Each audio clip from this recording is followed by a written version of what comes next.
Hello students.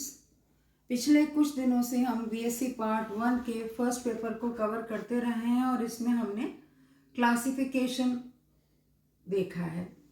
अभी तक हमने इनवर्टिब्रेट्स का या इनवर्टिब्रेट फाइलम्स का अध्ययन किया है। आज हम देख रहे हैं फाइलम कॉर्डेटा। जैसा कि आपको दिख रहा है डायग्राम में, फाइलम कॉर्डेटा में दो ग्रुप्स हैं। ग्रुप 1 एक्रैनिएटा और प्रोटोकॉर्डेटा और ग्रुप 2 क्रेनिएटा और यूकॉर्डेटा।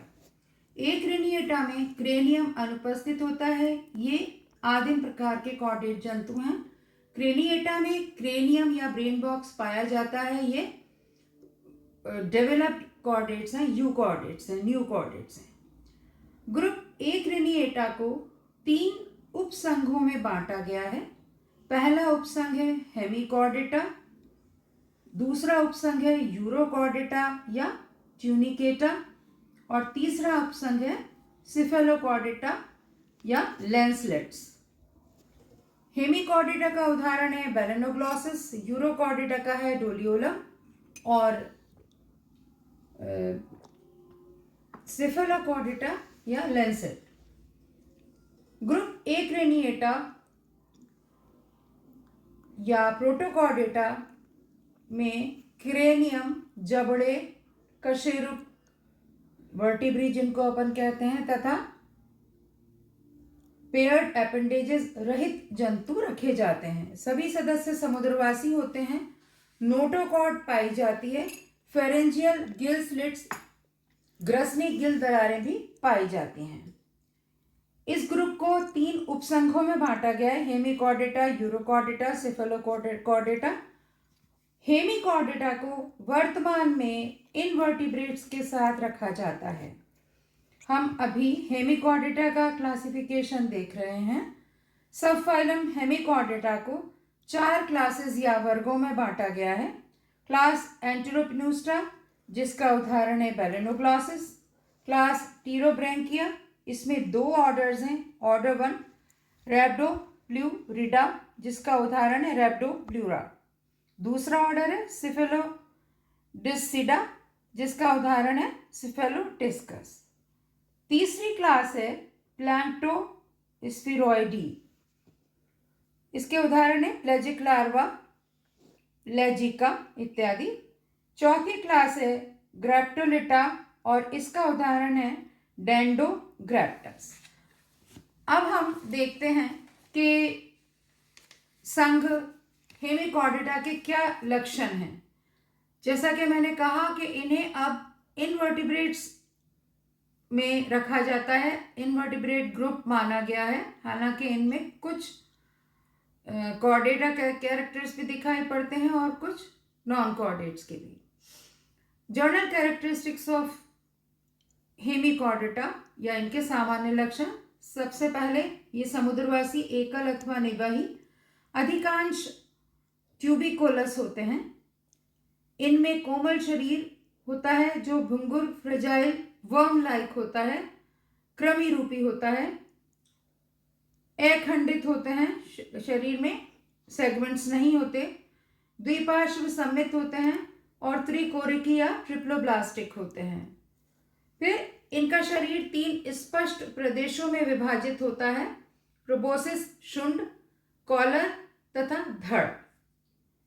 शरीर भित्ति, बॉडी वॉल में श्लेष्मा ग्लैंड सहित केवल एक स्तरीय एपिडर्मिस पाई जाती है।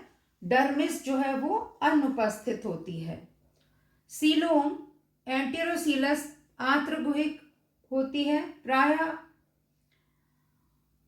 प्रोटोसीलोम, मीसोसीलोम तथा मेटासीलोम में विभक्त होती है। तीनों देह प्रदेशों के अनुसार हैं। आहार नाल पूर्ण तथा सीधी अथवा यू आकार की होती है। अग्रांत से शुंड में एक खोखला मुख अंधनाल निकलता है, जिसे पहले नोटोकॉर्ड माना जाता था। डॉर्सोफेरेंजियल गिल स्लिट्स, पृष्ठ पार्श्व ग्रसनी गिल छिद्र एक से अनेक होते हैं।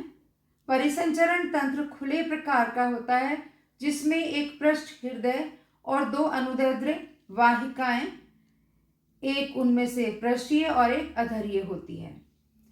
उत्सर्जन क्रिया प्रोबोसिस ग्लैंड्स या ग्लोमेरुलस द्वारा संपादित होती है, जो ब्लड वेसल से जुड़ा होता है। तंत्रिका तंत्र आदिम प्रकार का मुख्यतः एक सब एपिडर्मल नर्व नेट के रूप में होता है। जनन अधिकतर लैंगिक, प्रायः एक या कई जोड़े जनन ग्रंथियां होती हैं। निषेचन बाह्य एक्सटर्नल समुद्री जल में होता है। परिवर्धन प्रत्यक्ष अथवा अप्रत्यक्ष एक स्वतंत्र प्लावी टॉर्नेरिया लार्वा सहित होता है। अब हम देखते हैं इसका वर्गीकरण।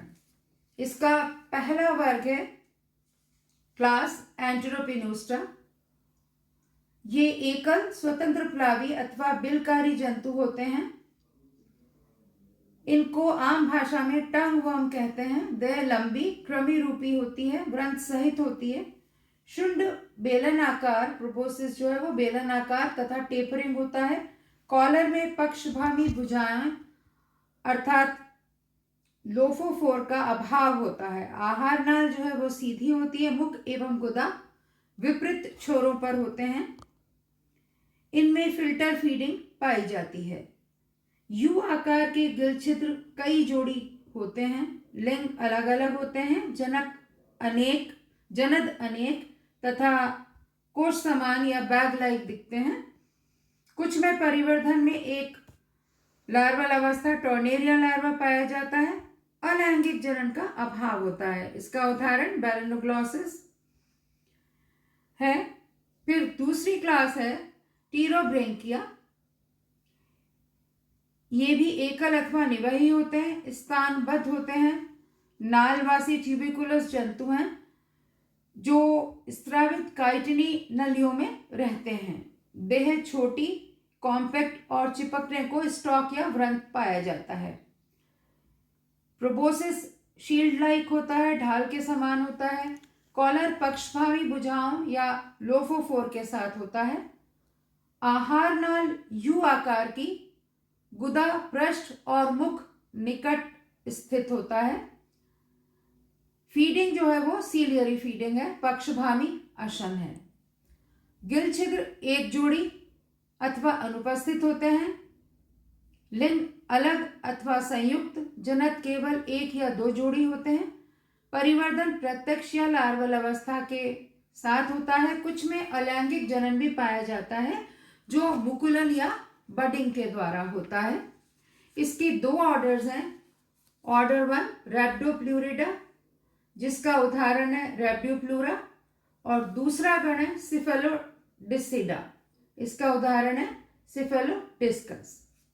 अब तीसरा वर्ग आता है इसका प्लैंक्टोस्फेरोइडिया। इस क्लास का प्रतिनिधित्व कुछ छोटे पारदर्शी गोल आकार प्लेजिक लार्वा करते हैं। इन्हें प्लैंक्टोस्फीरा प्लेजिका नामक किसी अज्ञात हेमिकॉर्डेटा के विशिष्टीकृत टॉर्नेरिया लार्वा समझा जाता है। लार्वा की देह व्यापक रूप से ब्रांच्ड होती है और पक्षभामी पटों से आवृत होती है। इसकी आहार नाल एल आकार की होती है। चौथा वर्ग है क्लास ग्रैप्टोलिटा। फॉसिल ग्रैप्टोलाइट्स जैसे डेंड्रोग्रैप्टस, ऑर्ड्रोविशन और सिल्यूरिडियन कल्पों में बहुआयत में मिलते थे, जो बहुधा हेमिकॉर्डेटा के अंतर्गत एक फॉसिल वर्ग ग्रैप्टोलिटा में रखे जाते थे। यानी कि इसमें जो एनिमल्स हैं वो आज हमें नहीं मिलते, केवल फॉसिल्स के रूप में पाए जाते हैं। उनके नलिकाकार काइटिनी कंकाल और निवही स्वभाव रैप्डोप्लूरा के साथ बंधुत्व दर्शाते हैं। यानी कि क्लास प्लैंक्टोस्फेरोइडिया का जो सदस्य है रैप्डोप्लूरा, उससे क्लास ग्रैप्टोलिटा के सदस्य काफी मिलते हैं। इसके साथ हमारा हेमिकॉर्डेटा का वर्गीकरण जो है वो पूर्ण होता है। नेक्स्ट लेक्चर में हम यूरोकॉर्डेटा और सेफेलोकॉर्डेटा का क्लासिफिकेशन देखेंगे। थैंक यू, धन्यवाद।